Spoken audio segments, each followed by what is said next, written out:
नमस्कार दोस्तों, ministry of economy में आपका हार्दिक अभिनंदन है दोस्तों। जैसा कि दोस्तों रिसेंट अभी संघाई कोऑपरेशन ऑर्गेनाइजेशन का मीटिंग जो है होस्ट हो रहा है ईरान में।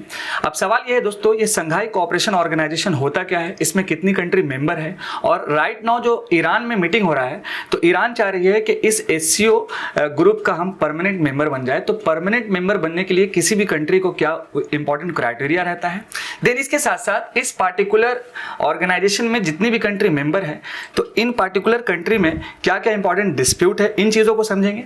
इसके साथ साथ मेंबर स्टेट्स के बारे में जानेंगे, देन इसके बाद ऑब्जर्वर स्टेट क्या होता है, और साथ साथ कुछ इंपॉर्टेंट ट्रिक्स भी समझेंगे दोस्तों आज के इस पार्टिकुलर सेशन में। हमारा जो आज का सेशन है ये आपके यूपीएससी के प्रिपरेशन में GS2 और साथ साथ GS3 के सेक्शन में जाएगा। तो आइए आगे बढ़ते हैं नेक्स्ट वन। आप देख सकते हैं यहाँ पर कि Iran in the SCO the background context and relevance. अगर हम बात करें संघाई कोऑपरेशन ऑर्गेनाइजेशन का तो इसमें कुल मिलाकर के टोटल 8 इंपॉर्टेंट स्टेट है और एक स्टेट जो भी परमानेंट मेंबर बनने जा रही है जिसका नाम ईरान है। तो अगर ये बन जाती है तो टोटल 9 मेंबर स्टेट हो जाएगा, किसमें, संघाई कोऑपरेशन ऑर्गेनाइजेशन में। तो यहां पर मैं बात करूंगा इसके स्ट्रक्चर के रिगार्डिंग और जितनी भी कंट्री इसकी मेंबर है उसके रिगार्डिंग कि किस तरह से आप ट्रिक के फॉर्म में इसको याद कर पाएं, बिकॉज काफी बार एग्जामिनेशन में यहां से क्वेश्चन आया है दोस्तों। इसके साथ साथ एक और important point, the case for Iran's full membership of the SCO has been made for several years. यानी कि काफी सालों से ये चल रहा है कि एससीओ का फुल मेंबरशिप ईरान को मिल जाए, लेकिन ये पॉसिबल अब होगा कि नहीं होगा ये इस मीटिंग के बाद समझ में आएगा। लेकिन यहाँ पर कई सारे इस पार्टिकुलर मीटिंग में कई सारा आउटकम आया, कई सारा इंपॉर्टेंट सिग्निफिकेंस भी है। जैसे आपको याद होगा दोस्तों, इस पार्टिकुलर ऑर्गेनाइजेशन में आपका चाइना जो है मेंबर है, और यहाँ पर क्या हुआ है कि भारत चाइना का एक इंपॉर्टेंट प्रोजेक्ट है जिसका नाम है BRI यानी कि बेल्ट एंड रोड इनिशिएटिव, जिसको भारत सरकार क्या बोला है कि इसको हम सपोर्ट नहीं करेंगे और ऑलवेज इसको हम रिफ्यूज करते हैं। अगर हम बात करेंगे इस पार्टिकुलर ऑर्गेनाइजेशन के मेंबर स्टेट का, तो जिसमें आपको कुछ इंपॉर्टेंट सेंट्रल एशियन कंट्री जैसे एज फॉर एग्जांपल आपका कजाकिस्तान, देन इसके बाद किर्गिस्तान, ताजिकिस्तान, उज्बेकिस्तान, ये 4 इंपॉर्टेंट सेंट्रल एशियन कंट्री का जो ग्रुप है इस पार्टिकुलर मेंबर ग्रुप में आपको मिल जाएगा। इसके साथ साथ चाइना, देन आपका रशिया, भारत और पाकिस्तान। तो टोटल हो गया दोस्तों 8 मेंबर, और ईरान अगर फुल मेंबर इसकी बन जाएगी तो टोटल हो जाएगा 9 मेंबर स्टेट्स। अब हम एक एक करके एक एक कंट्री के बारे में थोड़ा डिस्कस करेंगे, स्टैटिक पोर्शन, और इसको कनेक्ट करेंगे अपने डायनेमिक एंगल से दोस्तों। तो फर्स्ट ऑफ ऑल अगर हम बात करें रशिया का, तो आप देख सकते हैं रशिया का जो कैपिटल है वो आपका मॉस्को है। अगर हम बात करें लैंग्वेज का तो लैंग्वेज आप देख सकते हैं रशियन, और करेंसी की बात करेंगे तो रूबल आपको रिमेंबर रखना है, और पुतिन को तो आप कैसे भूल सकते हैं, बिकॉज रशिया और बेलारूस का काफी इंपॉर्टेंट टाइप है, और संघाई कोऑपरेशन ऑर्गेनाइजेशन में जो बेलारूस है वो एक ऑब्जर्वर स्टेट है दोस्तों, ये भी रिमेंबर रखना है। अगर हम बात करें सेकेंड ग्रुप का तो उसका नाम है कजाकिस्तान, जो आपका सेंट्रल एशियन का पार्ट है। कैपिटल इसका नूर सुल्तान, लैंग्वेज कजाक, करेंसी यहाँ पर चलता है टेंगे, और प्रेसिडेंट की बात करेंगे हम तो जोमाट टोकाइव, ये आपको रिमेंबर रखना है दोस्तों। देन तीसरे ग्रुप का नाम है किर्गिस्तान रिपब्लिक, कैपिटल बिश्केक, किर्ग इसका लैंग्वेज, करेंसी आपका क्या है सोम, और प्रेसिडेंट क्या है सोरोनबाई जीनबेकोव, ये रिमेंबर रखना है। देन इसके बाद उज्बेकिस्तान। यानी ये जो कंप्लीट दोस्तों लाइन से आप देख रहे हैं, चाहे वो कजाक हो, किर्ग हो, देन उज्बेक हो, और लास्ट वन आपका ताजिक हो, ये सब आपका दोस्तों क्या है सेंट्रल एशियन कंट्री की पार्ट है जो एससीओ की मेंबर भी है। इसके बाद आप ताजिकिस्तान का एंगल देख सकते हैं, लैंग्वेज वहां पे क्या है ताजिक है, प्रेसिडेंट बात करेंगे तो एमोमली, और इसके बाद आपका उज्बेकिस्तान तो ताशकेंत कैपिटल हो गया। लैंग्वेज अगर आप बात करें तो उज्बेक, और इसके साथ साथ प्रेसिडेंट की अगर हम बात करेंगे आपका तो शफकत मिर्जी यो वेव है। देन इसके बाद हमारा प्यारा सा Bharat, capital new Delhi, language Hindi, currency में बात करेंगे तो रुपी, और प्रेसिडेंट में आप यहाँ पर अभी तो हमारे नई प्रेसिडेंट मतलब कि आ चुके हैं जिनका नाम क्या है आप कमेंट सेक्शन में जरूर बताइएगा। इसके बाद हम बात करें पाकिस्तान का, जो ऑलवेज जियो पॉलिटिक्स में हमेशा चर्चा में रहता है, चाहे पाकिस्तान हो या फिर आपका चाइना हो। तो पाकिस्तान के रिगार्डिंग कैपिटल इस्लामाबाद, पहले यहाँ पर प्रधानमंत्री थे इमरान खान, और राइट नाउ कौन है ये आप कमेंट सेक्शन में जरूर बताइएगा। इसके बाद आपका रिपब्लिक ऑफ चाइना, चाइना के रिगार्डिंग बात किया जाए तो बेजिंग कैपिटल हो गया, और इससे पहले मेरा एक शॉर्ट वीडियो था उसका लिंक भी डिस्क्रिप्शन में मिल जाएगा टॉप 5 सीक्रेट्स ऑफ चाइना के नाम से, तो काफ़ी इंपॉर्टेंट वीडियोस है वो भी आप जरूर देखिएगा। करेंसी की बात करें तो युआन और रेनमिनबी भी इसका नाम है, और प्रेसिडेंट तो आप जानते हैं शी जिनपिंग के नाम से है। तो ये कुल इंपॉर्टेंट जो है आपका दोस्तों 8 मेंबर स्टेट है संघाई कोऑपरेशन ऑर्गेनाइजेशन में। ईरान अब चाह रही है कि इसका जो है फुल मेंबरशिप मतलब कि बन जाए। लेकिन सवाल ये है दोस्तों कि आखिर ईरान क्यों चाह रही है कि इस पार्टिकुलर ग्रुप में हमको जो है फुल मेंबर का स्टेटस मिल जाना चाहिए। देखिए दोस्तों, संघाई कोऑपरेशन जो ऑर्गेनाइजेशन है ये काफ़ी अलग अलग सब्जेक्ट्स पे काम करती है, चाहे वो टेररिज्म हो, सिक्योरिटी हो, इकोनॉमी हो, पॉलिटी हो या फिर आपका कल्चरल एंगल हो। तो ईरान चाह रही है कि इस ग्रुप का हम मेंबर बन जाए ताकि जितना सारा जो डायमेंशन है उसका फायदा मुझे भी मतलब कि मिले। अगर हम बात करें इस पार्टिकुलर ग्रुप में अलग अलग कंट्री के डिस्प्यूट का, तो जैसा कि आप सभी को पता है दोस्तों कि भारत और चाइना का हमेशा जो है आपका बॉर्डर इशू चलते रहता है, और खासकर अभी राइट नाउ वाटर पॉलिटिक्स भी ज़्यादा बढ़ा हुआ है। इसके साथ साथ अगर हम भारत और पाकिस्तान की बात करेंगे तो आपको पता है दोस्तों टेररिज्म का इशू और साथ साथ टेरिटोरियल इशू भी काफी इंपॉर्टेंट सिग्निफिकेंस है इन दोनों कंट्री के बीच में। इसके साथ साथ तीसरा जो सेंट्रल एशिया का पार्ट है किर्गिस्तान और ताजिकिस्तान, इन दोनों कंट्री के बीच में भी दोस्तों बॉर्डर इशू काफी चलता है। लेकिन साथ साथ एक इंपॉर्टेंट सिग्निफिकेंस ये भी है दोस्तों कि इस पार्टिकुलर ग्रुपिंग में जितनी भी कंट्री मेंबर स्टेट है फुल मेंबर है, तो लगभग पूरे वर्ल्ड का 42% जो ग्लोबल पॉपुलेशन है वो इसी कंट्री के अंदर आता है। और इसके साथ साथ एक और इंपॉर्टेंट सिग्निफिकेंस कि 25% पूरे वर्ल्ड का जो ग्लोबल जीडीपी है वो इसी पार्टिकुलर ग्रुप से जो है निकल के आता है। और अगर कल होकर के मान लीजिए जो राइट नाउ ईरान एक आपका ऑब्जर्वर स्टेट है और कल होकर के ये मान लीजिए कि फुल मेंबर बन जाती है, तो काफी इंपॉर्टेंट मतलब फायदा होने वाला है ईरान को दोस्तों। लेकिन यहाँ पर एक सवाल है कि भारत किस तरह से ईरान का सपोर्ट करे, बिकॉज आपको पता है कि भारत का जो कंप्लीट क्रूड ऑयल का जो इंपोर्ट है वो डिपेंडेंस ईरान से भी हमारा बहुत ज़्यादा है। अब हमारे प्यारे से भारत को क्या है कि बिल्कुल बैलेंस पर्सपेक्टिव रखना होगा, इधर ईरान का भी ख्याल रखना होगा, इधर यूएसए का भी ख्याल रखना होगा दोस्तों। लेकिन अगर हम बात करेंगे ये पार्टिकुलर 8 स्टेट और इसके साथ साथ एक फुल मेंबर अगर कल होकर बन जाती है कौन, ईरान, तो इसके रिगार्डिंग इसमें जितनी भी ग्रुपिंग है सबको बैलेंस पर्सपेक्टिव रखना होगा। लेकिन खासकर दोस्तों क्या है कि भारत अभी देखिए चाइना का काउंटर कर रहा है BRI प्रोजेक्ट को लेकर के, भारत जो है इधर आपका पाकिस्तान को ऑलवेज काउंटर करता है, ये आपको पता है टेररिज्म इश्यूज को लेकर के करना भी चाहिए। तो आइए समझते हैं कुछ इसका इंपॉर्टेंट स्ट्रक्चर राइट नाउ। अगर हम बात करें संघाई कोऑपरेशन ऑर्गेनाइजेशन के इंपॉर्टेंट स्ट्रक्चर का, तो यहां पर आप देख सकते हैं कि इसका जो हेड होता है council of the head of the state, first one. Next आपका head of government that is called prime ministers. Then इसके साथ साथ दो इंपॉर्टेंट फिर पार्ट, एक आपका हो जाएगा meeting of heads of ministry या फिर आप डिपार्टमेंट या काउंसिल ऑफ फॉरेन मिनिस्टर्स, और इसके बाद फिर आपका काउंसिल ऑफ नेशनल कोऑर्डिनेटर।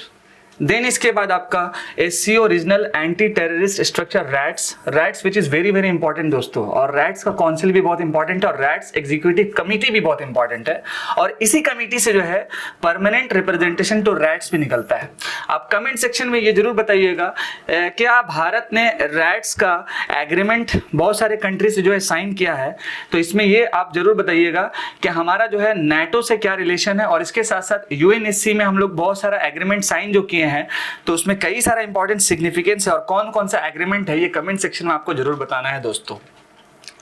इसके बाद इस पार्टिकुलर ऑर्गेनाइजेशन को चलाने के लिए कई सारा जो है SCO का सेक्रेटरी जनरल यानी कि सेक्रेटेरिएट है। सेक्रेटेरिएट क्या होता है कि बहुत सारे स्टाफ का मतलब कि एक जगह जो सारे लोग स्टाफ काम करते हैं वो सेक्रेटेरिएट हो जाता है।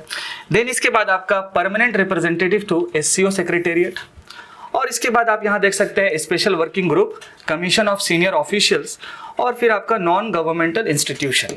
तो कुल मिला के दोस्तों ये SCO का स्ट्रक्चर्ड है, और इससे पहले मैंने आपसे डिस्कस किया 8 मेंबर स्टेट्स के बारे और फुल मेंबर स्टेट्स के बारे में। मैं कुछ इंपॉर्टेंट आर्टिकल भी आपको दिखाऊंगा जो राइट नाउ न्यूज़ पे चल रहा है। लेकिन इससे पहले दोस्तों कई बार एग्जामिनेशन में SCO से क्वेश्चन आया है और काफ़ी बार मेंबर स्टेट के रिगार्डिंग भी क्वेश्चन आया है। तो एक इसका इंपॉर्टेंट सिंपल एक ट्रिक है इस पार्टिकुलर ग्रुप को याद रखने का। तो सबसे पहले मान लीजिए अगर आप हम मान लीजिए या आप एक ट्रक ड्राइवर हैं और उस ट्रक को मान लीजिए कि आपको भारत से फिर पाकिस्तान ले जाना है, तो यहाँ पर एक छोटा सा ट्रिक है दोस्तों इस पार्टिकुलर ग्रुप को याद रखने का, जिसमें आप क्लियरली लिख सकते हैं truck to India and Pakistan. ये आपका नॉर्मल ट्रिक है, एससीओ क्या मेंबर स्टेट को याद रखने का। और अगर मान लीजिए कल होकर के ईरान भी इसका फुल मेंबर बन जाती है तो वहाँ पर भी आपको नॉर्मल याद रखना ही होगा, बिकॉज कई बार यहाँ से क्वेश्चन आता है आपका। तो यहाँ पर अगर हम ट्रिक्स बनाएं track to Bharat and Pakistan का, तो टी से हो जाएगा ताजिकिस्तान, आर से हो जाएगा रशिया, यू से हो जाएगा उज्बेक, देन इसके साथ साथ आपका के से हो जाएगा किर्गिस्तान, और इधर आपका भारत और आपका पाकिस्तान, और सी से हो जाएगा आपका चाइना। यानी कि track to India and Pakistan एक छोटा सा ट्रिक है दोस्तों आपको संघाई कोऑपरेशन ऑर्गेनाइजेशन के मेंबर स्टेट को रिमेंबर रखने का। अब चलिए कुछ इंपॉर्टेंट सिग्निफिकेंस की बात कर लेते हैं और कुछ इंपॉर्टेंट आर्टिकल्स की बात कर लेते हैं। यहाँ पर आपको दोस्तों देख सकते हैं यहाँ पर कुछ इंपॉर्टेंट आर्टिकल्स जो आपको शो कर रहा है यहाँ पे फाइनली। अरे